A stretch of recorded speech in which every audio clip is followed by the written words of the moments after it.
Ողջույն եւ քաջ առողջություն եմ մաղթում մեր հայրենատեր հայրենակիցներին։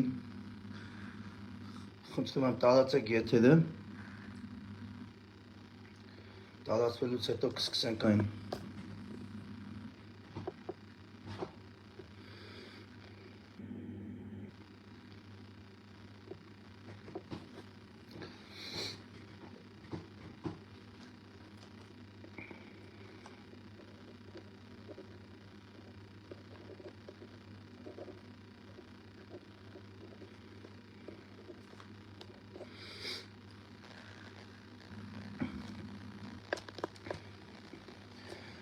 Արդեն կարող ենք սկսել, իմ հայրենատեր հայրենակիցներ, խնդիրը կարողանում է հետևյալում, ինչպես գիտեք, Խաչակիրներ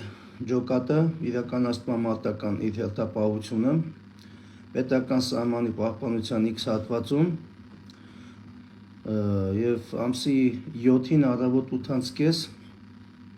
հրատապություն առաջացել, որպեսզի տեղի ունենա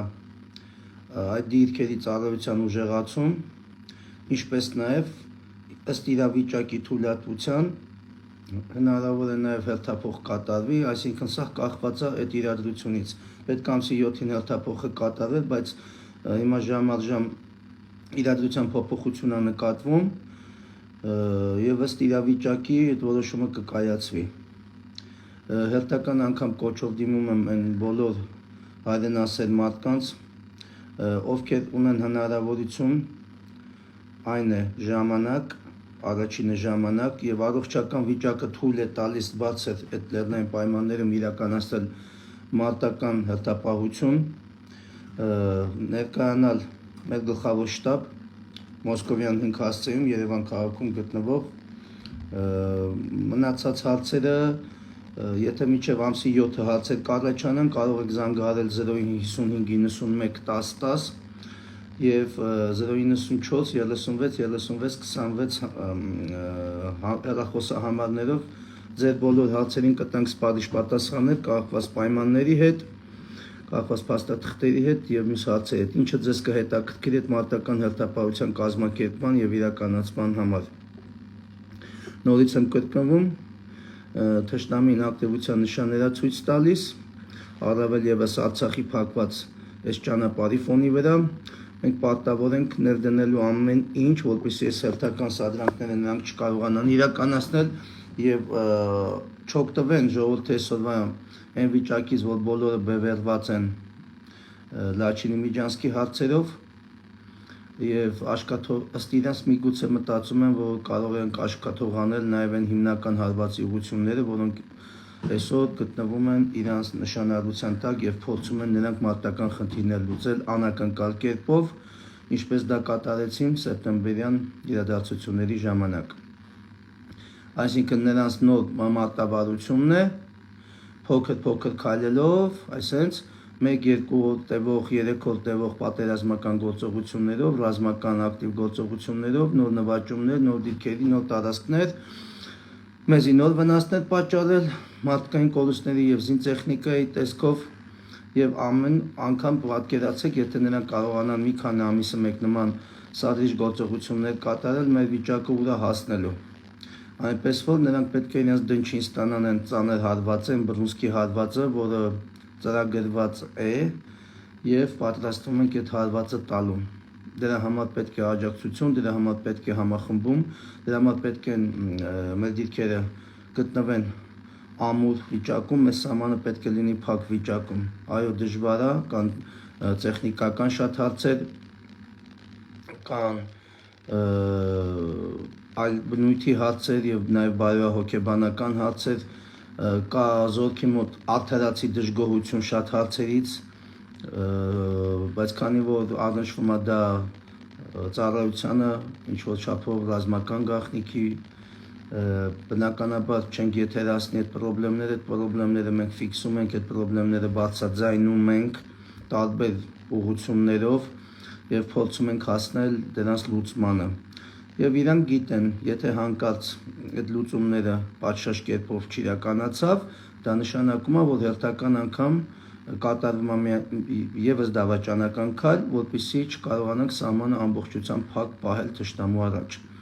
Էլ չեմ խոսում մնացած ռազմական գործողությունների, ակտիվ գործողությունների մասին, որը նախանշվում է, եթե նրանք փորձեն այս իրավիճակից օգտվելով գնալ արկածախնդիր քայլերի։ Երկրորդ հարցը, որ շատ կարևոր է, դա ինչպես այս 25 օրը այլ հարցերից ամենակարևորն է, դա Արցախի 25-օրյա շրջափակումն է, եւ ես այսօր լրահոսով հանդիպեցի, որ փորձեր արվում ամեն դեպքում դիվանագիտական ճակատում, որպեսզի աշխատացնեն օդանավակայանի հնարավորությունը, բայց այդտեղ առաջանում է ամենակարևոր հարցերից մեկը։ Նախ բոլորս էլ հասկանում ենք օդանավակայանի աշխատելու դեպքում դա շատ ծախսատար process է լինելու եւ շատ վտանգավոր ավելի, քան ցամաքային ճանապարհից օգտվելը։ Եթե այսօր հույսներս դրենք, որ միջազգային հանրությունը պետք է այնքան ազդի, որ սրանք թույլ տան մենք օդային ճանապարհը օգտագործենք մեր ազգաբնակչության կենսական խնդիրները ապահովելու համար, մեր անվտանգային խնդիրները ապահովելու համար, ավելի տրամաբանական չի, որ այդ միջազգային հանրության ուղղված մեր կոչերը տանեն նրան, որ այս ճանապարհը բացվի, այս ցամաքային այս պորտալները բացվի, այո, շատ լավ կլինի, որ դրան զուգահեռ նաև բացվի օդային հաղորդակցությունը, բայց մենք դրա մեջ իրատեսական բան չենք տեսնում, մի պարզ պատճառը, որովհետև մենք 2014 թվականի դեպքին ականատես եղանք, երբ որ բացառապես խաղաղ պայմաններում զորավարժությունների ընթացքում խոցվեց հայկական զինված ուժերի ինքնաթիռը, ունեցանք զոհեր, տեխնիկայի կորուստ, գիտեք այդ պատմությունը, եւ սրա մեջ վտանգը ավելի շատ է, քան ցամաքային ճանապարհի բացմանը, այսինքն այսի ոնց որ մի տեսակ շեղող լրատվություններ, իբրև թե արվում է ամեն ինչ, իսկ իրականում ես չեմ ասի արդարության առջև չեմ մեղանչի, որ հայտարարեմ, որ ոչինչ չի արվում, բայց այն չի արվում, ինչը որ անհրաժեշտ է այսօր այս խնդրի արմատական լուծման համար։ Այն է, մենք չենք ատամ ցույց տալի, մենք ուշ ցույց չենք տալի մի պատճառաբանությամբ, որ ասում են այդ խելոք գլուխները, իմիջիալոց խելոք գլուխները այսօրվա իշխանության, որոնցից մի քանիսի հետ հնարավոր է եղել միջնորդավորված տեղեկատվություն փոխանակել, այս հարցի խնդրի շուրջ նրանք լսել են մեր տեսլականը, թե մենք ինչ լուծումներ ենք առաջարկում այս խնդրի լուծման հետ կապված,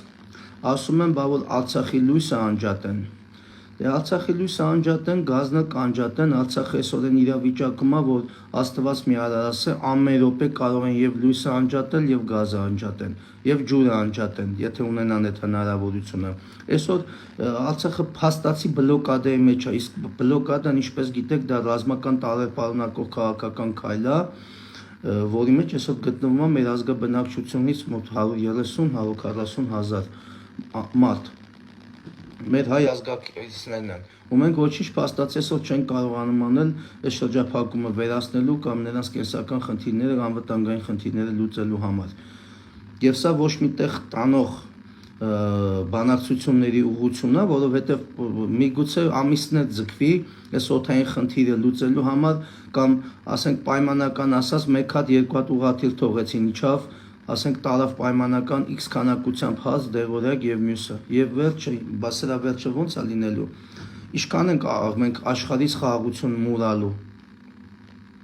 Մեր ճանապարհների անվտանգությունը մուրալու։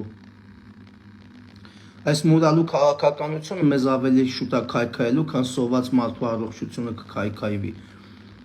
Էսի ավելի ծանր է նստելու մեր ազգի վրա, քան ցանկացած sense բլոկադա, որովհետև սրա մեջ ռեալ ոչինչ չկա։ Մենք այսօր ունակություն ունենք այս խնդիրը լուծելու նաև այլ տարբերակներով։ Ում հետ խոսում ես, բանակցում ես, բոլորը ասում են կռիվ կսկսի։ Կռիվը չի էլ վերջացել, դուք ինչից եք վախենում։ Մեկը դուք ոչ կռվին մասնակցելու եք, ոչ է կռվից գլուխ եք հանում։ Ձեր գործը դավաճանությամբ դա հանձնելն է։ Թող սկսի։ Որ սենց ազգը պետքա կրկռալով սենց մնա, ում է պետք, թող սկսի, տենանք այս անգամ ում համար ոնց կպրծնի։ Դուք մի կարևոր բան եք մոռացել։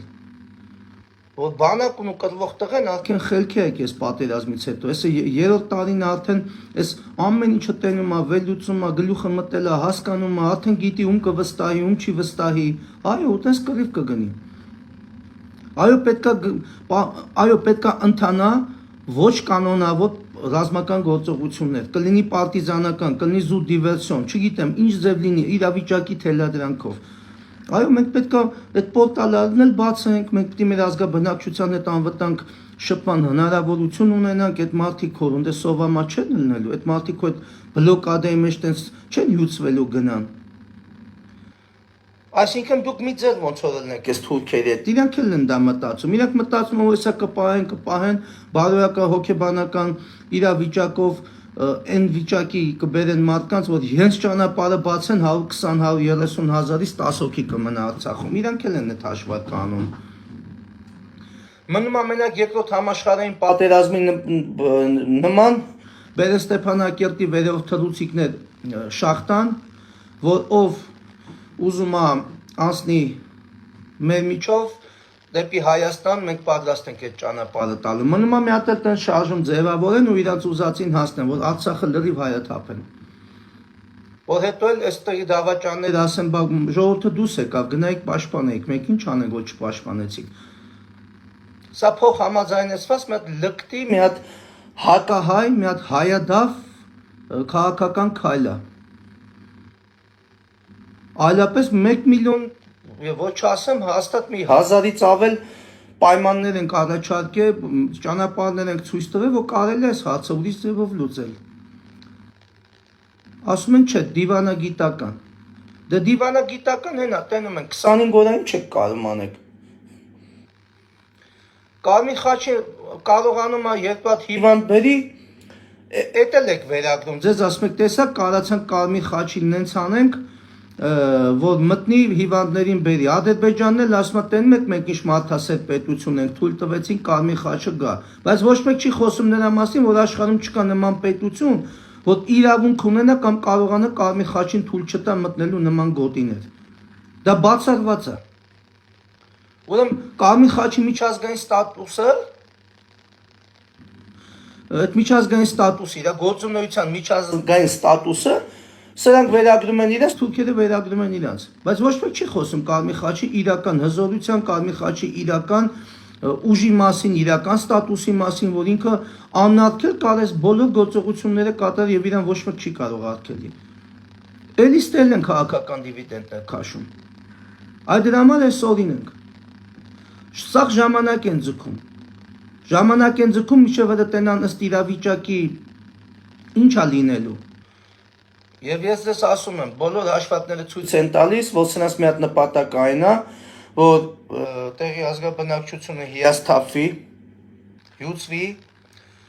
եւ չզարմանա, որ մի օր թուրքերը բերեն անգամ ավտոբուսեր կանգնացնեն այդ կանցակետի մոտ, ասեն, որ հայը ուզում է գնա Հայաստան, մենք կուղեկցենք, կտանենք հրապարակում, կիչացնենք կառավարության շենքի դեմը։ Չզարմանաք։ Այդքան ստոր խաղ է գնում։ Եվ այսօր, երբ որ առաջարկում ես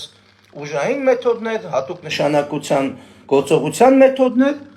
սա ձեռքերը լվանում են ու սերները սենց են անում, յան իրանք այս պետության մեջ կառավարիչներ չեն, ասում են պատերազմ կսկսվի։ Պատերազմը ժամերի հարց է։ Պատերազմը հիմա տեղից չի սկսի, պատերազմի հնա։ 3-4 ուղղության վրա կուտակումները կան, 3-4 ուղղությունով պատերազմը պատրաստ է, ամեն րոպե։ Ամեն վայրկյան։ Այս հարցերին է կանադառնում։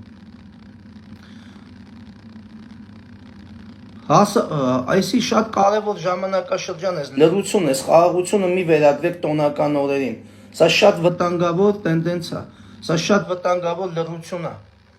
Սա պայթելու է միանգամից ու անսպասելի։ Նրանք քնած չեն, նրանք ամեն վայրկյան վերլուծում են, ամեն վայրկյան ուժեղանում են, ամեն վայրկյան խոցելի տեղեր են ման գալի, մշակում են, որպեսզի իրենց խնդիրը կատարեն։ Մենք ինչ ենք անում։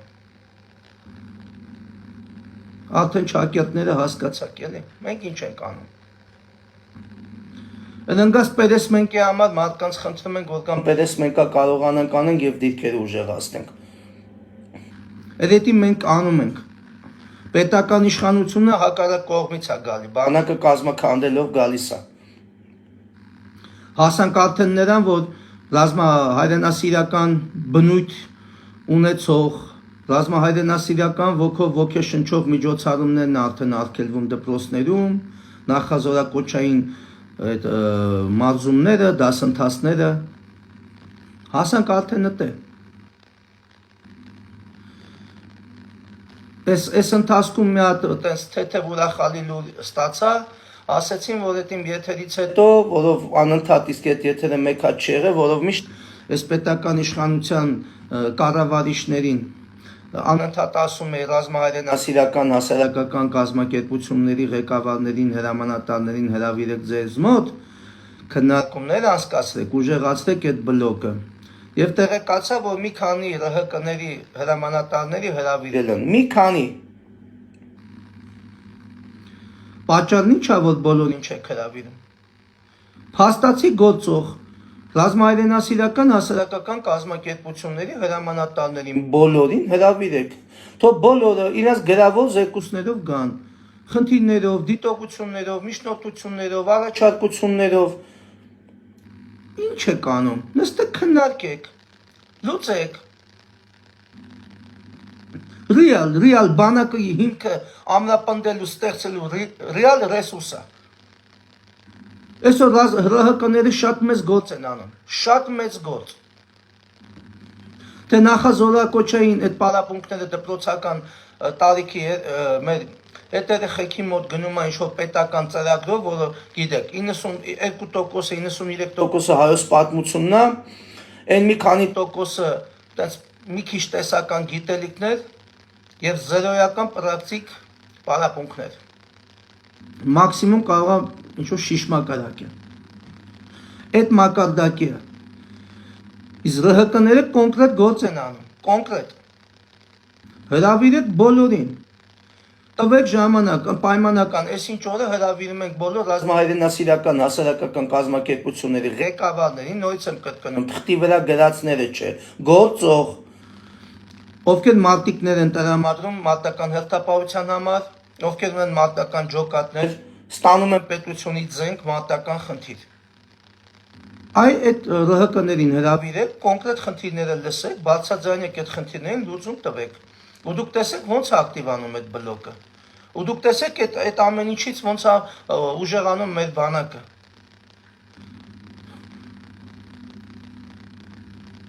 Ռազմաուսումնական հաստատությունները էլի պետական ծրագրերի շրջանակում են, բայց հրավիրեք նաև նրանց հրամանատարներին։ Հրավիրեք, որ այս անցյալ տարվա պես խայտարակ պատկեր չունենանք Վազգեն Սարգսյան համալսարանում ընդունելությունների հետ կապված, այդ խայտարակ պատկերը չլինի։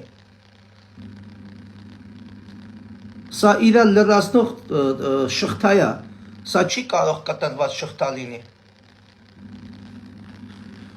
Ուզում ենք բանակ, պրոֆեսիոնալ բանակ, փառք Աստծո, ունենք ռեսուրսը, արեք ճիշտ օգտագործենք, հայամետ օգտագործենք, պետականամետ օգտագործենք, ու դուք տեսեք, մենք ինչ բանակ ենք նորից վերականգնում։ Տեսեք, ինչ սպայակազմ ենք ստեղծում, ինչ պրոֆեսիոնալ բանակ է դառնում։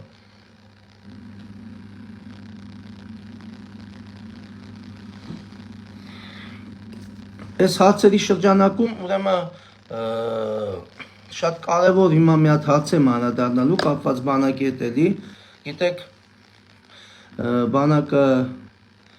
մեր կենսակերպն է, բանակը մեր կյանքն է, մեր նպատակն է, բանակը մեր ամեն ինչն է, ինչի մեջ մենք դրել ենք մեր կյանքը։ Ուրեմն դիմում եմ պաշտպանության նախարարությանը, դիմում եմ ազգային անվտանգության խորհրդին, դիմում եմ ռազմական տեսչության ղեկավարությանը, այտենց խորհրդավոր ղեկավարությանը։ Մի հատ այդ մի մոմենտ sense այդ մունձիրները որ հագնում եք սպայական, զինվորական, մի հատ հայլու մեջ ձեզ նայեք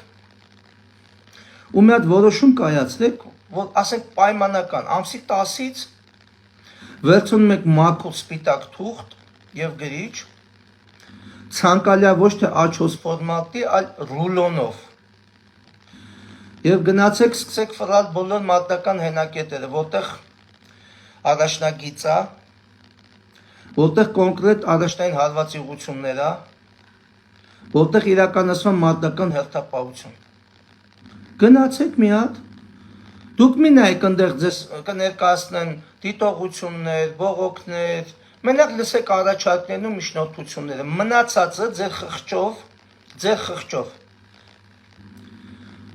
բերեք ներկայացրեք, բայց ներկայացման ժամանակ, երբ որ օպերատիվ խորհրդակցություն տեղի կունենա, հրավիրեք նաև այն հրամանատարներին, որոնց ենթակայության տակ գործող մարտական խմբերը, մարտական ջոկատները այդ հատվածում, պաշտպանական այդ բնագծերում իրականացնում են մարտական հերթապահություն։ Եթե դուք իրականում մտածում եք պետության եւ բանակի մասին, ձեզ ինչն է խանգարում, որ նման օպերատիվ խորհրդակցությունների ժամանակ բնականաբար փակա, հրավիրեք, թող ներկայանի պաշտպանության նախարարը, գլխավոր շտաբի պետը, ազգային անվտանգության խորհրդի քարտուղարը, չիները չին գնի։ Թուրքերին գովալուց բացի թող իշի, որ ազգային անվտանգության խորհուրդը մեծ գործառույթ ունի այս իմ կողմից բացացվող հարցերին։ Ռազմական գլխավոր տեսչության պետը նստեք, հա, ազգային անվտանգության ծառայության հակահետախուզության, ռազմական հակահետախուզության գլխավոր վարչության պետը նստեք, եթե փաշողին կուզի թող իր ներկայացուցիչներն էլ ուղարկի, կարող է ներկա գտնվել նաև Հայաստանի Հանրապետության ազգային ժողովի պաշտպանության, ազգային անվտանգության եւ ներքին գործերի մշտական հանձնաժողովի ղեկավարները, ուզում են թող ամբողջ կազմով ներկա գտնվեն։ Մի հատ տենանք իրանք ինչ են զեկուցում կոնկրետ այդ մարտական հենակետերի մասին եւ մենք ցույց տանք իրականությունը ինչ է։ Եթե իրականում փաշողին կապ չունես ամեն ինչի հետ, ինչի՞ չեք կազմակերպում նման փակ հանդիպումներ, ամեն դեպքում մեր մարտական խմբերը ընդեղ են, մենք այդ ինֆորմացիան տիրապետում ենք, բնական է, որպես ռազմական գաղտնիք, դա չենք հրապարակայնացնում, հատուկ են բաներ ենք ասում, որ գոնե գլուխները մտնի։ Մենք Թուրքին թշնամուն չենք ուզում ուրախացնենք, բայց Թուրքը դա տենում է, նա հետախուզություն է իրականացնում, եւ տեխնիկական, եւ մեխանիկական, նա Օրն իր հետախուզումը անցկացնում եւ տենում է ինչա կատարվում։ Եթե իրականում դուք չեք թույլատնում բանակը, դիրքերը, սահմանը, եթե դուք իրականում չեք նպաստում մարտունակության անկմանը, ինչն է խանգարում, որ նման հանդիպումներ, ասենք X հատվածում, պայմանական ասած, X հատվածում, պայմանական Գևորգն է հրամանատարը, իր ջոկատներն են, կանչեք Գևորգին, մյուս հրամանատարներին նստեք,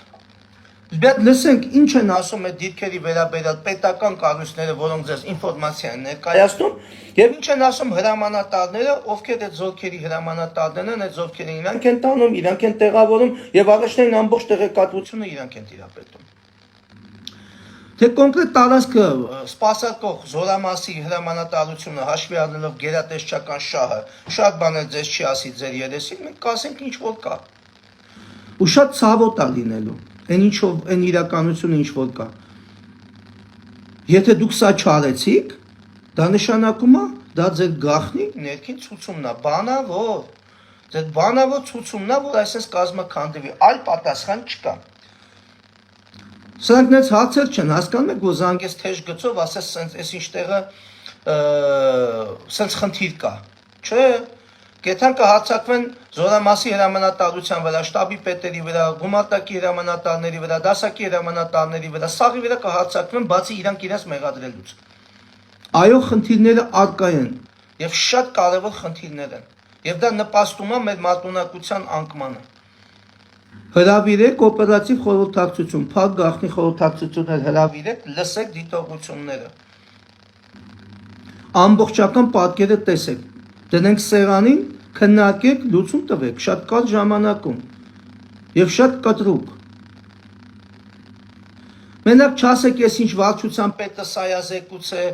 ասենք ինժեներականի պետը սայազեկուց է, սպառազինության վարչության պետը սայազեկուց է, մարտական պատրաստության պետը սայազեկուց է, մեր մոտ սա օքեյ գնում է։ Հանգած Պուտին չանեք, էլի, որ սա всё идёт по плану, հենա տենում ենք ինչա կատարվում։ Այս նույն բադակը մեր մոտ է։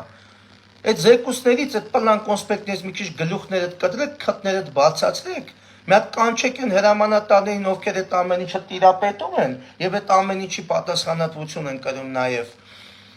Այդ տղեկ այսօր իրենց կյանքի գնով են այդ խնդիրների արկայության պայմանում կյանքի գնով կանգնած են մարտական հերթապահություն են իրականացնում։ Վերացնենք այդ խնդիրները։ Հետո նենց չլինի ասեք Գիտեք ինչ չէին զեկուցել, գիտեք ինչ սրանք կալանավոր եք, էսի ժամանակին թերացում էր թույլ տվել։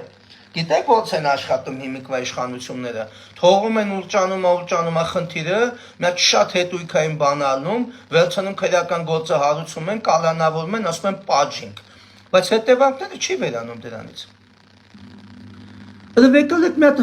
առանձին քրեական գործ հարուցեք, կսկսեք քննությունը, թե սեպտեմբերյան դեպքերի ժամանակ, 13-ի դեպքերի ժամանակ ինչի նման դիրքային կորուստներ ունեցանք, ու այսքան զոհեր ունեցանք։ Վերցրեք ուսումնասիրեք, քրեական գործ հարուցեք, տեսեք ինչ թերություններ եք անելու։ Տեսեք ինչ թերություններ եք անելու կորպուսներում, զորամասերում, նայեք ինչ թերացումներ է եղել մատական ծառայության հետ կապված, դրա կազմակերպման հետ կապված։ Նույն թերությունները հիմա կա չեք վերացնել, ուրիշ հատվածներում այդ նույն թերությունը, նույն խնդիրը ընդեղ է սպառնում, բոլորիս։ Խի չեք վերացնում այդ խնդիրները, ձեզ ձեռ է տալի, որ սենց թուրքը տրակտորի պես քշելով գալիս է։ Ուրեմն ձեռ է տալի, եթե դուք այդ խնդիրներին ականջալու չեք կլնում, հետո չասեք չգիտենք։ Այս եթերս կկողեմ հետույքներդ 1-10-ի չգիտենք։ Բացաձայնում եմ որ երրորդ անգամ։ 1000 ձևով, 1000 կանալով ձեզ տեղեկացնում ենք, 1000 ու միլիոն ձևով։ Ոչ մի բան ականջալու չեք կլնում։ Դրա համար եթերով ասում եմ, այո կան այդ խնդիրները եւ դուք պարտավոր եք լսելու եւ դուք պարտավոր եք միջոցներ ձեռնարկելու այդ խնդիրները վերացնելու համար։ Ոչ մեկ այսօր հրանոթի միշտ չի, ոչ մի զինվոր։ Սահմանում կանած ոչ մի տղա այսօր ձեր համար ուղղակի զոհ չի։ Նրանք հայտ տղեկ են, ինքնասեր զինվորականներ են, իրենց երկիրը սիրող մարդիկ են, ովքեր այսօր թողած ամեն ինչ կանգնած են սահմանին։ Այո, նրանք պետք է լինեն անվտանգ, նրանք պետք է լինեն սպառազինված, տեղեկացված եւ մնացածը Աստված իրենց տվել է, իրենք գիտեն իրենց խնդիրը ոնց պետք է կատարեն։ Հենա պրծնում է տոները։ Ինչն է ձեզ խանգարում։ Հրավիրեք, անհապաղ հրավիրեք, այդ բոլոր իմ նշած գերատեսչության ներկայացուցիչներին հրավիրեք, դրեք քննարկումը իրականացրեք, պատկերը ցույց տանք, տանենք, ապացուցենք, որ չասեք լկտի սուտ է։ Դրեք շտկեք այդ ամեն ինչը, ինչն է պակասում։ Փող չկա, փող կա։ Այս երկրում փամփուշտից շատ փող կա այս երկրում։ Բերեք դրեք արեք։ Մեռա ասելով Կուլիսային ձևով ասի, գրավոր ներկայացրեցի, 1000 հանդիպում ունեցա, տարբեր պաշտոնյաների հետ քննարկեցինք։ Ասի բերեք կամավորական այս ջոկատները, որոնք բարձրանում են մարտական հերթապահությունը իջնելուց հետո կոնկրետ մի քանի օրյա կրակային ակտիվ պատրաստություն անցկացնենք, տարբեր զենքերի կիրառումը սովորացնենք, ճիշտ կիրառումը սովորացնենք։ Էլի ոչ մի բան չձեռնարկեցիք, ոչ մի քայլ։ Ասպեք տղեկը կրվել գիտեն, տղեկը շատ բան գիտեն։ Բերեք ակտիվացեք, գիտելիքներ ավելացնենք այս տղեկի։ Բոլոր զինատեսակներին թող տիրապետեն իրենց սպառազինության մեջ գտնվող։ Ինչա ձեզանից էթում, այդ թանկարժեք մեքենաները մի արեք, մի երկու մեքենայի փող դրեք, այդ սպառազինությունը ապահովեք, տանենք 2-3 օրով կրակային դաշտեր ունենք, ամեն ինչ ունենք։ Տանենք պատրաստենք այդ տղեկին, նոր հանենք մարտական հենակետեր։ Բոլորը հասկանում եք, շատ դետալներ կա, որ եթերային չի, չեն խոսա դրա մասին։ Իսկ նման խորհրդակցություններ որ լինի, այդ ժամանակ կտենակ բմբուլները ոնց են կամիներին տալի։ Ու թող այդ ժամանակ պատասխան տան, իրար երես թքած նայեն, թե ես ոնց է այս պատկերը։ Թող գլխավոր շտաբի պետին կանգնացնեն 7 ժամ չնստի, ասեն ես ինչ պատկեր է։ Վարչության պետ, ես ինչ պատկեր է։ Հակահետախուզության գլխավոր վարչություն։ Տեղում աշխատող ասոբիստները կոնտրիկները խիչ են զեկուցում այս իրավիճակի մասին։ Բսա խացերա, չէ։ Քանի գերատեսչություն, քանի ծառայություն կա, որ վերահսկողական ֆունկցիա ունի, ու էլի նույն պատկերն է, դա նշանակում է առնվազն մեկ բան, որ քաղաքական դիրքորոշումն է այդպեսին։ Այլապես ես չեմ կարծում, որ բոլորը տես միաբերան, իրար բերան թքած, տես լուտ բլթեն առաջ, ենքա որ թղթերը գրեն, որ ամեն ինչ նորմալ չի։ Մեր ունեցած հնարավորություններին համահունչ չի այսօրվա մարտական իրավիճակը, այսօրվա բանակի մարտունակության վիճակը։ Մենք ունենք ավելի շատ հնարավորություն, ռեալ հնարավորություն, որ այսօր դրացա բանակում, եւ այսօր չի կիրառվում։ Մեզ աշխարհին ցույց են փորձում տալ թույլ, անօգնական, խաղաղություն մուրացող, կյանք մուրացող, առողջություն մուրացող, ու էսա պայմանները, այսենց են անում, որ բանակը այսօրվա ծառայող տղեն վաբշե հիասթափվի, բայց չեն հասկանում, հա կլնի մի քանի տոկոս կլնեն կհիասթափվեն, ու արդարացի կլնի իրանց հիասթափությունը, բայց ոչ արդարացված, օբյեկտիվ կլինի, հասկանում եք, բայց ոչ արդարացված, բայց դա էսա իրականությունը, մենք լսեք այդ մարդկանց պրոբլեմները, նայեք ինչ պայմաններ կա, վարկերի խնդիր կա, այս աշխատավարձի խնդիրը կա, հիշում եք, նոյեմբեր ամսին մեր կազմակերպած բողոքի ակցիայի ժամանակ Պաշտպանության նախարարությունը խոստացավ, որ հունվարի 1-ից 210% բարձրանալու տղեկի աշխատավարձը, ոչ մի ձեն չկա։ Հեսա նոր սոցիալական բունտի ասա տանելու։ Քիչ էր եղած փող այդքան կրճատեցին, մի հատ էլ խոստացան, որ տղեկ պետք չէ, սենց ակցիա 100% հունվարի 1-ից բարձրանում է, էլի խաբեցին։ Իսկ այս անգամվա ակցիան որ լինի, կտենանք, ով ում ինչ ասելու։ Իսկ այդ ակցիան հեսա շուտով է, դեռների հետևը չի համբերեք, այդ ակցիան կազմակերպվում է։ Դա թող ձեր ասած 210%-ը տղեկի չբարձրանա մինչև ամսի 10-ը, դուք տեսեք այդ 210%-ը որ մասերից ենք անելու, համբերեք դա։ Եղածը քիչա կրճատեցիք, մի հատ էլ բանը խափելով ամիսներով տես պահում եք, եղած դիրքային փողերն ա քիչ տրվում, մյուսը սաղ ցուցակները կա, քտներիցը թանելու ենք, հիմա այդ ամբողջ փաստագրումն ա գնում, սաղ փաստա թղթավորված, մեր ասելով մի հատ թեժգիծ բացեք, թողքե դժգոհ են աշխատավարձից զանգեն այդ թեժգիծ անուն ազգանունը վերցրեք, թեկուզ ռազմական ոստիկանության կազմում, թեկուզ ռազմական զինվորական դատախազության կազմում, որ անաչառություն գոնե մարդը իմանում է այսքան ստանում է լրիվ ուրիշ թիվ, զանգի, մարդը իր բողոքը ներկայացնի, դուք էլ ստուգեք, մարդը կարող է մի բան էլ ճիշտ չի հասկացել, ստուգեք, տեսեք ճիշտ է, ճիշտ չի, համեմատած դժգոհությունը աշխատավարձների, նույն օրով կայնած նույն դիրքապային ուրիշ փող են տալի, նույն դիրքը նույն պոստը փակած մյուս դիրքապային լրիվ ուրիշ գումար են տալի, ու ոչ մի բացատրություն չկա, մի մուֆլյոժ գնում է, մենք մոտարապես արդեն բացել ենք ինչ մուֆլյոժ է, դրա վրա աշխատում ենք, հեսա գմփունը կելն էլ այդ մուֆլյոժի, ու անգամ այդ տղեկի փողն են ծամում, այսօր ես բանը ասենց, ազգային այս իշխանությունները որոշում են ասեն կայացնեն, նայեք ինչքան ժամանակ արդեն բանակից հանել են ծխախոտը, բանակը ծխախոտ չի տալի զինվորին, այո, բոլորս է կողմ ենք առողջ ապրելակերպին, բայց հիմա եթե այդ մարդը ծխում է, չի կարում իր ծխելը թարգի, առավել ևս որ արդեն երիտասարդ էլ չեն, հիմնականը կամավորականներին է վերաբերվում, երիտասարդ չեն, մարդիկ հազար դարդ ու ցավի, հազար բան տեսած, այսօր մարտական հենակետերում իրանք պալյուբոմով պիտի ծխեն, պատկերացեք ինչ պատկեր է, առանց այդ էլ այսքան փողերը կրճատած, այդ փողերից էլ պատկերացեք մենակ ինչքան սիգարետի փող են ծախսելու, որ այդ 14-15 օրը սահմանում իրանք անցկացնեն, սիգարետը պակաս չլինի իրանց մոտ, մենք էդի մեկ կաշի վրա գիտենք, որպես հրամանատարներ մենք էդի հայթայթում ենք, մենք հասցնում ենք, մենք գիտենք դրա ֆինանսական բեռն էլ, իրոք ծանր ֆինանսական բեռ է սիգարետի հարցը։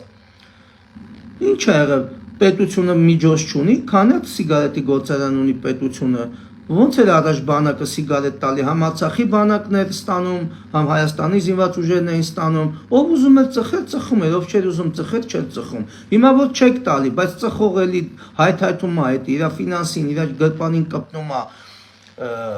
ընտանիքն է դրանից տուժում։ Ինչ եք շահում դրանից։ Փոխեք այս ռեֆորմը, ով ցանկանում է, տվեք, պետությունն եք, տվեք, զինվորի սիգարետ տվեք, մարտական հենակետում գտնվող զինվորի սիգարետ տվեք, մենակ չասեք անվտանգության խնդիրները առաջանում, այդ անվտանգության խնդիրները արկա է, մենք գիտենք, մենք սովորացնում ենք մարտական հերթապահությունը ոնց վարեն, որ այդ սիգարետը խնդիր չառաջացնի, բայց ամեն դեպքում այդ մարդը այդ սիգարետը ձեռք է բերում, ծխում է, հա ողջունելի կլինի, որ չծխեն, առողջ ապրելակերպ լինի, իրանց հետևեն, բայց հիմա որ իրականությունը այլ է, հիմա ինչ նստենք հրաշքների հավատանք, որ մի օր սենց քնել ենք զարթենք, բանակում ոչ մեկ չի ուզենալու ծխի, իսկ էդի շատ մեծ բեռ է, քննարկման առարկա դարձրեք սենց հարցերը, ու լիքը էլի հարցեր կա, որ եթերային չի, հրավիրեք, թուղթու գրիչով նստեք, սա հարցերը դնենք սեղաններին, նայեք ինչա կատարվում։ Եվ ինչ կարանք ունենանք, որը չենք անում։ Չեք անում, որովհետև քաղաքական կամք չկա, որովհետև դուք ուրիշ պլաններ ունեք։ Ազգակործան, հայակործան ծրագիր ունեք։ Այլապես մի վայրկյան չեք քնի։ Ռնգեղջուրի պես կփորեք հող այդ քթով, կփորեք պրոբլեմները կվերհանեք ու կլուծեք։ Լիքը հարցեր է, որ լուծելի հարցեր է։ Դրեք խիստ հրամաններ, տեսեք ոնց է լուծվում, ռեսուրսներ կա։ Պահեստներում ռեսուրսը թափած է, անող չկա։ Չեք ուզում, չեք լսում։ Բանակի սպան զեկուցումը չեք լսում, բանի տեղ չեք դնում։ Այդ թղթերը միջև հասնում են նախարարություն մի կաբինետում մտնում է, տրցակների մեջ ու սեյֆերում փակ մնում է, լուծում չի ստանում։ Դրա համար այսօրն ենք։ Այո, կան շատ բարեխիղճ սպաներ, շատ հայրենասեր սպաներ, որ իրանք իրենց գործը օրենքով անում են, բայց դե ինչ անեն, պետության կողմից աջակցություն չունեն, մեջքները թույլ է։ Մեռնում են զեկուցելով, մեռնում են ներկայացնելով, ոչ մի բան չի փոխվում։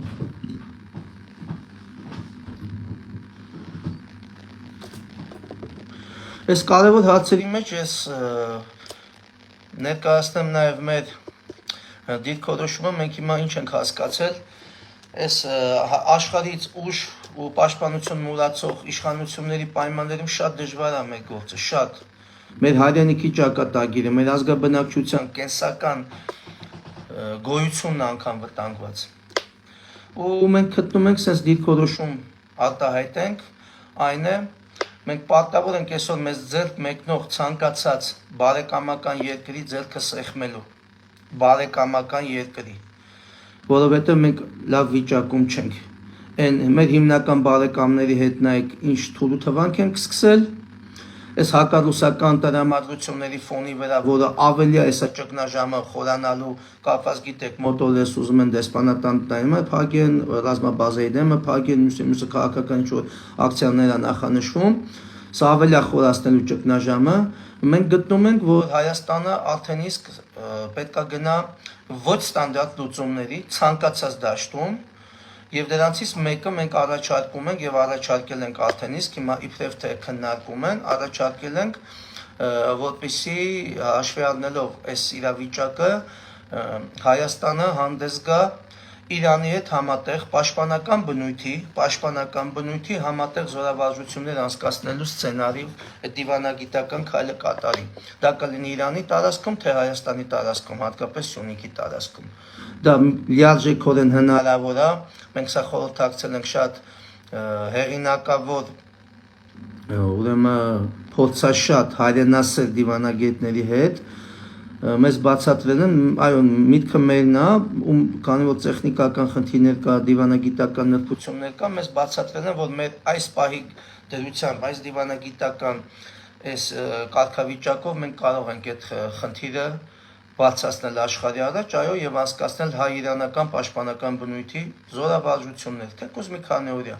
Ու դուք կտեսնեք Թուրքիայի, Ադրբեջանի այդ ջղաձգումները։ Ինչ է եղել, մարդիկ մեզ առաջարկում են օգնություն եւ պատրաստ են օգնելու։ Թեկուզ հարավային սահմանը պաշտպանելու հարցում, մարդիկ պատրաստ են դրան։ Մենք ինչի չենք անցկացնում զորավարժություններ։ Մեռան էլ Վրաստանի հետ, էլ Թուրքիայի հետ, էլ Ինդոնեզիայի հետ, էլ Պակիստանի հետ, էլ Ղազախստանի հետ, ում հետ ասես զորավարժություններ են անցկացնում իրենք։ Մենք ի՞նչ ենք անցկացնում։ Ռազմական փոխգործակցության պայմանագիր կնքեք, անցկացնենք դա։ Ինչ է եղել։ Հարևան բարեկամ մեծ պետություն է։ Ոչ մի անգամ թշնամանք մեր նկատմամբ չի արել։ Մեր ամենածանր շրջանում եւ 90-ականների առաջի կեսը եւ այս վերջի շրջանում այդ մարդիկ միշտ մեզ օգնել են մեր պետությանը։ Ունենք մեծ հայ համայնք այնտեղ։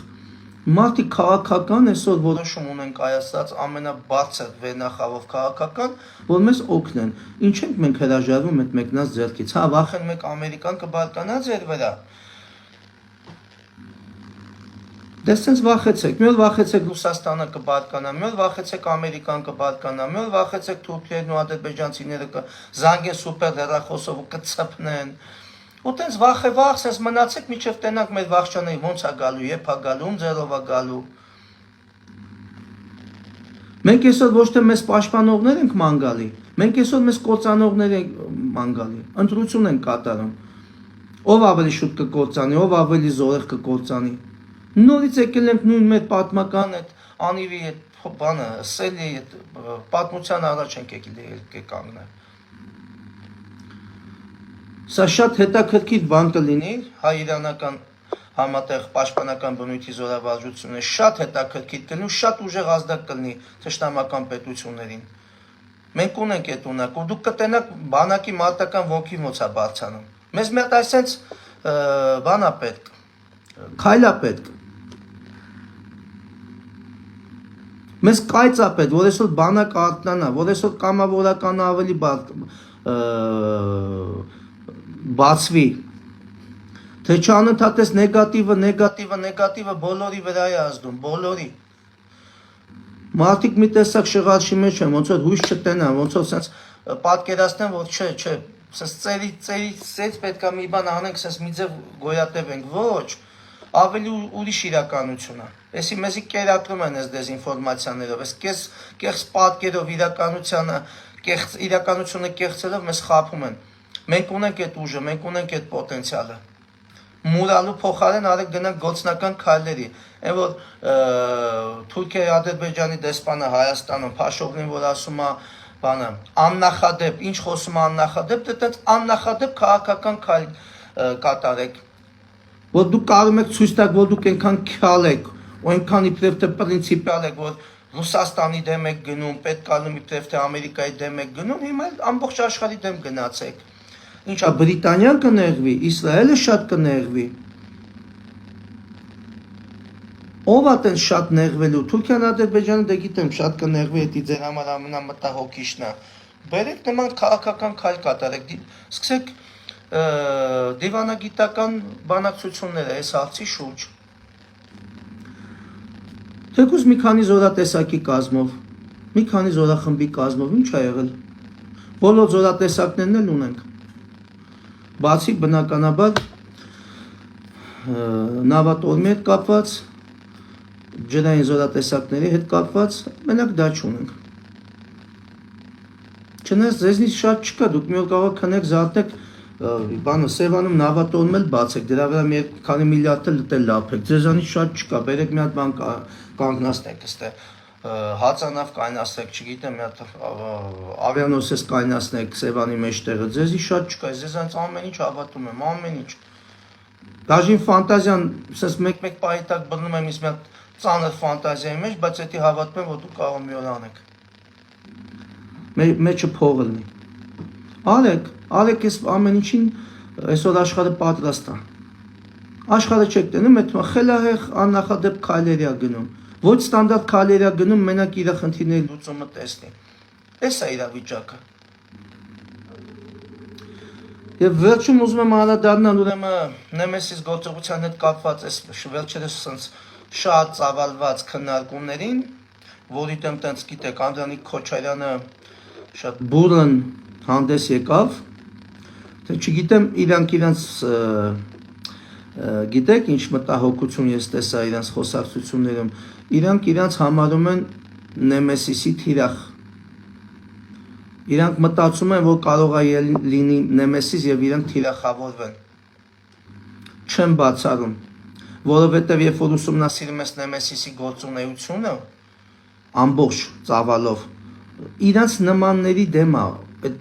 գործողություններ եղել, հենց իրանց նմաններն են թիրախավորվել, ովքեր Հայաստանին, հայրենիքին վնաս են տվել, ովքեր ազգին վնաս են տվել, և միգուցե իրանք հենց այնպես չեն գնում արմատական քայլերի, որ հանձնարարում են մի հատ ուսումնասիրեք Նեմեսիսը։ Նեմեսիսը դուք եթե չեք ուսումնասիրել մինչև օրս, դուք ինչ գործ ունեք պետական իշխանության մեջ, այն էլ նման պատասխանատու պաշտոններ զբաղեցնելով։ Եթե մարդը չգիտի Նեմեսիսը ինչ է, հասել է, ասենք պատկառելի տարիքի պետական այդքան պաշտոններ է զբաղեցրել, նոր է իբրև թե ուզում հասկանա ինչ է Նեմեսիսը, այդ մարդը մի ժամ պետք է չաշխատի պետական կառավարման ղեկին, նման ազգի պայմաններում, նման պատմություն ունեցող ազգի ու պետականության պայմաններում։ Դուք եք մտահոգվել, Ասում եք ստեղծելու ենք արտաքին հետախուզական ծառայություն եւ այդ հետախուզական ծառայությունը իր վրա կվերցնի այդ գործառույթը։ Սերժ Սարգսյանի ժամանակ Սերժ Սարգսյանը Գորիկ Հակոբյանին հանձնարարական տվեց հրապարակային գաղտնի հանձնարարական տվեց Սաֆարովի հետ կապված միջոցառում անցկացնելու։ Անցկացրեցիք։ Բական չէ, ազգային անվտանգության ծառայության համապատասխան ծառայության ղեկավարների կանչեք ասեք все-таки նախագահ բանը ծառայության ղեկավարի նման խնդիր է դրվել Սաֆարովի հետ կապված։ Ինչի միջև հիմա չի իրականացվել։ Այս նույն բարդակն է լինելու այս վերնի պայմաններում, էլի։ Մեկ նույն կադրերն են աշխատելու։ Դուք էլ կադրեր չունեք, որ լավ, դες պոտենցիալ կադրեր չունեք, որ այս վերը նոր ստեղծված այս վերը նոր միացած բումը ապահովելու մեր հատուկ ծառայությունների կյանքում։ Որովհետև դուք չեք թողում հատուկ ծառայությունները ձեռները բաց աշխատեն։ Չեք թողում, նրանց էլ եք ճնշում։ Նրանց էլ եք փոխել ձեր քաղաքական կամքի տակ։ Հատուկ են մարդիկ են, որ պրարված են լինում, խնդիրը ճիշտ ձևակերպում, խնդիրին ճիշտ լուծում են տալի, հատուկ են մարդիկ։ Ես այս ամեն ինչի մեջ ավելի մեծ վտանգ տեսա այն առումով, որ մի օր կարող քնենք զարթնենք, մի հատ խելացի տենց դեմք ցույց տվող մեկը գա ազգային ժողով ու հայտարարի, որ Հայաստանի Հանրապետության քննչական մարմինները սկսում են նոր վարույթ, որպեսզի նեմեսիս գործողություն իրականացնողների նկատմամբ հետմահու դատավճիռներ կայացնեն, որտեղ հեսա ասել են նրանք են խոչընդոտը, որ բան խաղաղության դարաշրջան չլինի մեր եղբայր թշնամի թուրքերի հետ։ Դուք դրան էլ եք ընդունակ։ Դուք դրան էլ եք ընդունակ Սողոմոն Թեհլերյանին հետմահու դատեք, Անդրանիկին, Նժդեին, բոլորին հետմահու դուք դատելու եք, դուք այդ տեսակն եք։ Ես պատահական չեմ ասում, որ դուք նրանց դեսպանն եք ստեղ։ Ես դրա համար ամբողջ հիմքեր ունեմ։ Դուք մեր ազգային հերոսներին, մեր վրիժարուներին հաթաթ դատելու եք։ Գալու օրը դուք դրան հասնեք, եթե ձեր դեմը չառնվի։ Դուք ասալ եք ամբողջ գերեզմանը հանելու եք Եղաբլուրից։ Ազգայնական տղեկի գերեզմանները դուք հանելու եք Եղաբլուրից։ Դուք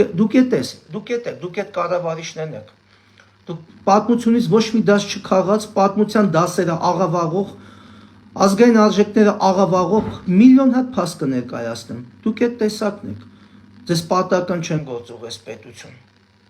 Ձեզ պատական չբերեցին դրեցին պետական կառավարման ղեկին։ Եվ նենց էլ չի նախկինների մեջ դուք չունեք էշելոնացված դիրքեր եւ նախկինները ձեզի չեն աջակցում։ Տենց բան չկա։ Մեկը մյուսի բերան լավ թքացեք։ Ուղղակի այս ազգի ժողովրդի մեջ շատ մարդիկ կան, ընկած են տարբեր հոսանքների մեջ։ Ուզում են մի բան անեն ազգի համար, պետության համար, բայց չգիտեն ում դուռը եթան, ում հետևից գնան, մեկի հետևից գնում են հիասթափվում են, մյուսի հետևից գնում են հիասթափվում են, նստած իրանք ուտում են, լավ ինչ անենք, ոնց դուրս գանք այս իրավիճակից։ Նրանց է մեղադրելու չի։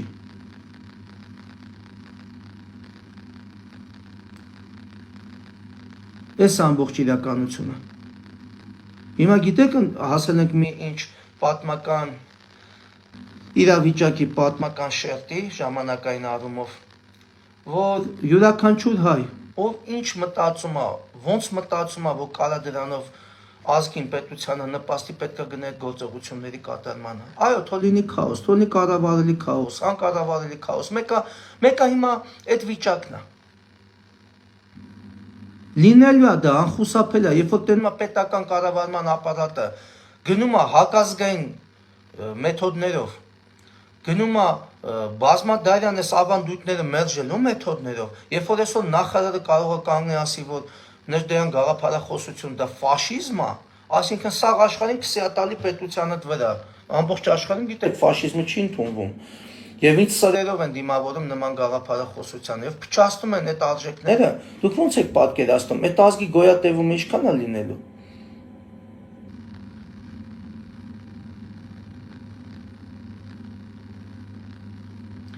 Այնպես որ թող այսօր սուրբ օրը ես գտնում եմ, որ այս սուրբ օրը պետք է իր լրացուցիչ ազդեցություն ունենա, որ այս մեր պիրկն արդերը մի քիչ թուլանան, Աստված մեզ ավելի շատ իմաստություն տա, ներողամիտ գտնվի մեր ազգի նկատմամբ մեր գործած սխալների հետ կապված, վրիպումների հետ կապված, մեզ մեր լուսավոր ճանապարհը ցույց տա։ Մեր արիական ցեղին հարիր, մեր քրիստոնեական ցեղին հարիր, մեր ճանապարհը ցույց տա։ Դա կլինի գրչով, դա կլինի